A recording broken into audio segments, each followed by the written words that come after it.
How do you accidentally uncover an entire city that's been sitting under people's homes for centuries? Construction crews have punched through basement walls into forgotten underground cities, cracked open tombs sealed for over 2,000 years, and come across ancient monuments that have brought billion-dollar projects to a screeching halt. So, let's talk about them. Back in 1963, a man living in Turkey was renovating his basement when he noticed one of the walls sounded hollow. He knocked through it, expecting maybe a small storage space, but instead found a narrow passage disappearing into the darkness. He followed it and ended up discovering the entrance to Derinkuyu, an ancient underground city that's been hidden beneath the town for hundreds of years. The place went down about 18 levels, reaching nearly 250 feet underground. Inside were homes, storage rooms, wine and oil presses. There were pens for livestock, chapels, a religious school. More than 15,000 ventilation shafts carried fresh air all the way to the bottom, so people could actually live down there for long stretches of time.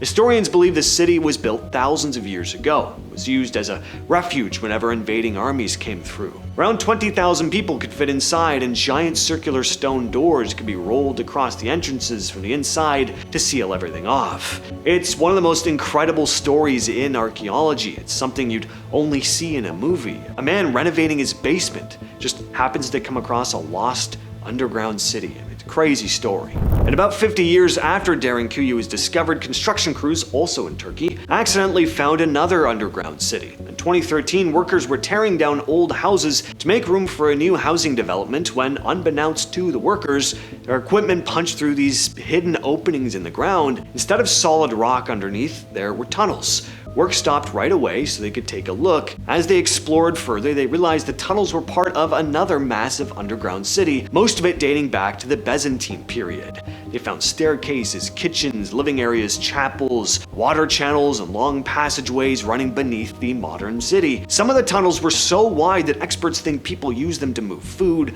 livestock, and supplies during long sieges. The whole thing stretched under several city blocks. Some archaeologists even figured it could be larger than Derinkuyu. The housing project was eventually scrapped so the site could be preserved. What's surprising is that nobody knew it was there. There weren't any surviving maps or records pointing to a huge underground city beneath those neighborhoods. In July 2018, construction crews were digging the foundations for a new apartment building in Alexandria when an excavator hit something solid about 16 feet below the street. After clearing away the dirt, they came across a giant black granite sarcophagus weighing more than 30 tons. The coffin measured nearly 9 feet long, making it the largest one ever found in that part of the city. Even more unusual, the lid was still sealed with its original mortar, showing nobody had opened it in over 2,000 years. Workers also found an old alabaster bust nearby, which was probably meant to represent whoever had been buried inside. Since the tomb dated to the Ptolemaic period, which lasted from 332 BCE to 30 BCE, rumors spread that it might belong to Alexander the Great. When archaeologists finally lifted the lid, the truth was a lot less glamorous. Inside were 3 skeletons lying in a pool of reddish liquid. Tests later showed it wasn't anything mysterious at all. It was sewage that had seeped into the coffin through a small crack over centuries. The remains belonged to 3 ancient soldiers. One of them even showed signs of having survived skull surgery.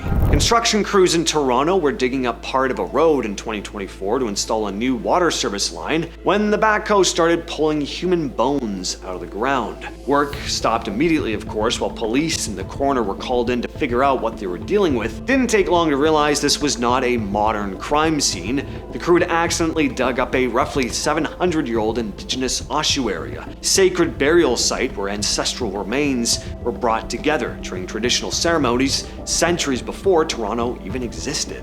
Malta has ancient ruins all over the island, but even the construction crew working near a hospital was not expecting this. In 2024, workers were digging a trench for new water mains when their equipment suddenly broke through the bedrock. Once the dust settled, they spotted an opening leading into a hand-carved underground chamber. Digging stopped and archaeologists were brought in to investigate. The crew had accidentally broken into a 2,300-year-old Punic Tomb. Inside were several burial chambers with human skeletons resting on stone ledges, along with clay urns, oil lamps, and small glass perfume bottles left exactly where they'd been placed more than 2,000 years ago. Because the tomb had been sealed for so long, archaeologists got a rare look at Punic burial customs without with centuries of disturbance. Even more surprising, there weren't any historical maps or records showing a tomb existed beneath that stretch of road. Builders in Cologne were digging the foundations for a new Jewish museum when their machinery hit a bunch of old stone walls buried beneath the site. At first they figured it was just part of the city's medieval past, which isn't unusual in a place as old as this. Once archaeologists got a closer look though, they realized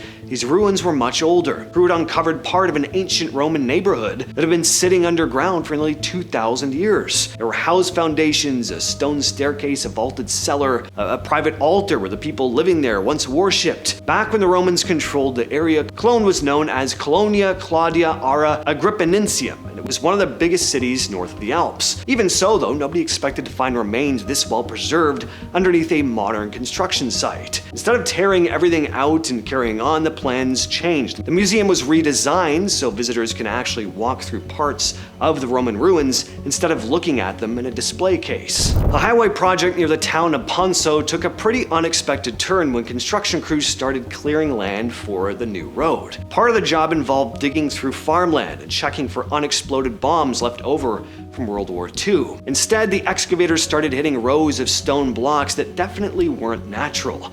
Archaeologists were called in, and it quickly became clear the road crew had found an ancient sanctuary dating back to the 5th century BCE. As more dirt came off the site, the outlines of old temple buildings started to appear. They also found sacrificial altars, carved stonework, and bronze figurines that people left behind as offerings. The strange part was that nobody knew a sanctuary had ever stood there. There weren't any old records describing one, and the spot had spent centuries as ordinary farmland. Road work came to a stop while archaeologists documented everything and recovered the artifacts before engineers could figure out how to continue the project. Construction crews in Germany were digging out a huge underground basin to help prevent flooding when they ran into something. Buried beneath the mud was a massive framework made from thick wooden beams and stacked stone. At first, everyone assumed it was part of an old sewer system or the remains of a medieval building. Once they dated the wood, though, that turned out to be very different. The beams were around 2,300 years old, putting them in the Iron Age. The size of the structure surprised archaeologists, but what really caught their attention was that they couldn't agree on what it had been built for. It didn't match any ordinary house, a fort, a bridge, or anything else they normally see from that period. Whatever it was, the people who built it knew exactly what they were doing. The heavy timber frame had been put together well enough to survive underground for more than 2 millennia, but its original purpose is still a mystery. The Greek island of Crete is building a new international airport, and in 2024, construction plans called for a radar tower on a nearby hill. While bulldozers were leveling the hill, they stripped away the topsoil and exposed something nobody expected to see: a huge circular stone monument. Archaeologists identified it as a 4,000-year-old Minoan site, unlike anything else found on the island. The monument measured about 160 feet across and was built from 8 concentric rings of stone, creating a maze of small chambers in the middle.